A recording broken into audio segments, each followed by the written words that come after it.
I'm still not sure if I've done a proper intro yet, but you guys, I'm at the Hogwarts of Scotland. Yay! Let's take a long pause and go back to how it all started.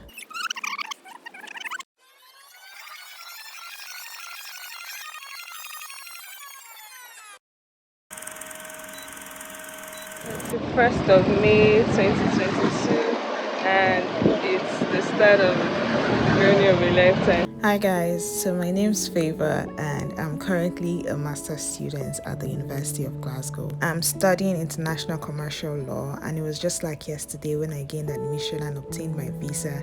I called all my friends and they were so happy to receive the news that I was traveling and going to pursue a master's. This is particularly because they all knew how important it was for me to go and pursue a master's. It had always been my desire to complete my first degree and go on to start a master's program, particularly in the field of international commercial law.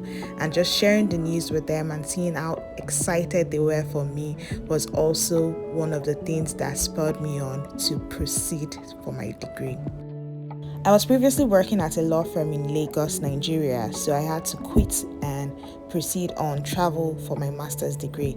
My mom was excited. It was a lot of mixed feelings for her letting me go off on my own for the first time to another country, another continent. So she definitely didn't let me go without some prayers and motherly counsel, as any mother would. I met up with my friend once again and we had some good old moments before we proceeded to the airport on the day of my flight. I have to admit, it was a definitely daunting moment for me. In the midst of the euphoria, in the midst of the excitement, it was really daunting to think that, I was leaving what I knew to be familiar and moving on to this new world, this new city, new country, new continent where I practically didn't know anybody, and all I had was just this dream and desire to pursue a master's program in international commercial law. And I think in the midst of all of that excitement, there was also this, subtle fear of what to expect. What am I going to see? Am I going to make friends? Would I like the area? Would I like the place? Would I meet new people? How was it going to be for me? So it was really just a moment of mixed feelings. And as much as I tried to mask it all and shield it in excitement, it was still there.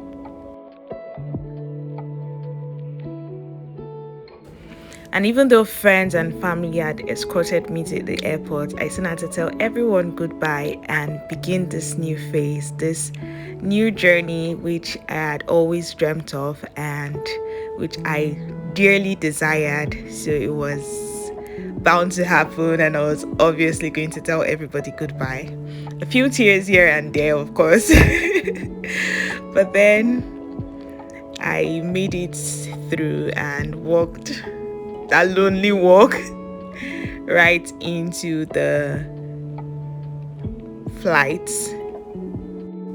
I did shed a few tears here and there, but I was genuinely excited about the new journey, and that didn't stop me from eating and also just having the time of my life and catching some good sleep in the course of the flight. But the flight was actually such a breeze, and in a matter of minutes and turning into hours, I was at Glasgow, the beautiful city of Glasgow in Scotland. This was actually my first time in Glasgow. It was my first time in Scotland. It was also my first time in the United Kingdom, and I didn't have so much of expectation as much as I would say I was really hopeful. I was hopeful for what the future held for me, and I was excited to take on this new journey. I had my first Starbucks and the person did not get my name right. No, they didn't. So they spelled it as Ava. And I took on a first bus ticket all the way from the airport to my apartment. And what I did find on the way to my apartment was Glasgow is such a beautiful city with lots of greens, and it was so calming.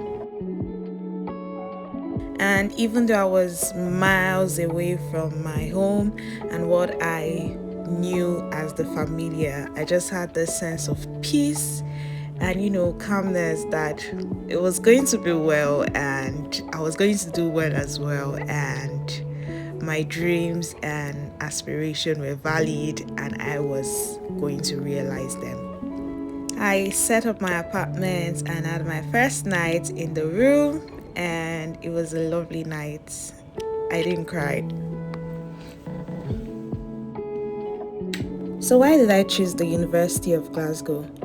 I believe the facts speak for itself. The university ranks top tier amongst others, and its law degree is highly reputable among other faculties.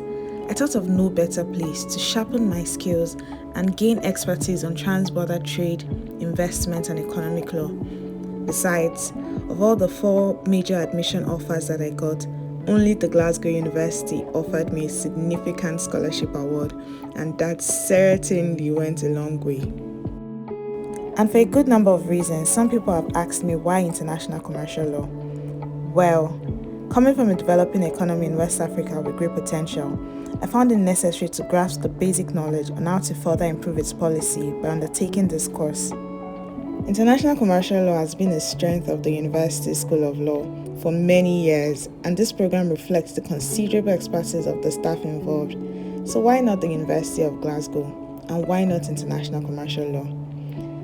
My absolute favorite thing about the program in the School of Law has to be the opportunities that are available, not just in the School of Law, but in the university in general. With tons of employability events hosted by the School of Law, the school tends to expose its students to practical insights in learning and contemporary law practice. There are also great networking events put together from time to time to further help students collaborate, connect, and reach out to people. I absolutely love that. The teaching is also structured in an interactive way that makes learning so easy, and the lecturers are also readily accessible. With the Moodle, online course contents are readily available, which makes studying before and after class less cumbersome. My favorite thing about studying here has to be the people. One of my fears in leaving home was what to expect from people, but I have since encountered so much warmth and friendliness. This ranges from my peers to colleagues to even random strangers. People do make Glasgow. I absolutely love the inclusive culture at the university, and now there's a place for everyone. So what then are my plans? I've certainly got great career aspirations. I'm already qualified to practice law in Nigeria, where I come from, and I also look forward to processing the necessary qualifications to practice law here. While I work on passing the solicitor's qualifying exam, I plan to kickstart a graduate role after completing my course. This sums my journey to Glasgow. I like to call it the daunting leap. I never would have known what was at the other side if I let fear hold me down. I'm so glad I took that step. I'm even more glad my family supported me. And this ends my story of my journey to fulfilling my dreams. Or perhaps it starts the story of my lifelong dream. I don't know. Your dreams are valid. Don't stop dreaming. Bye for now.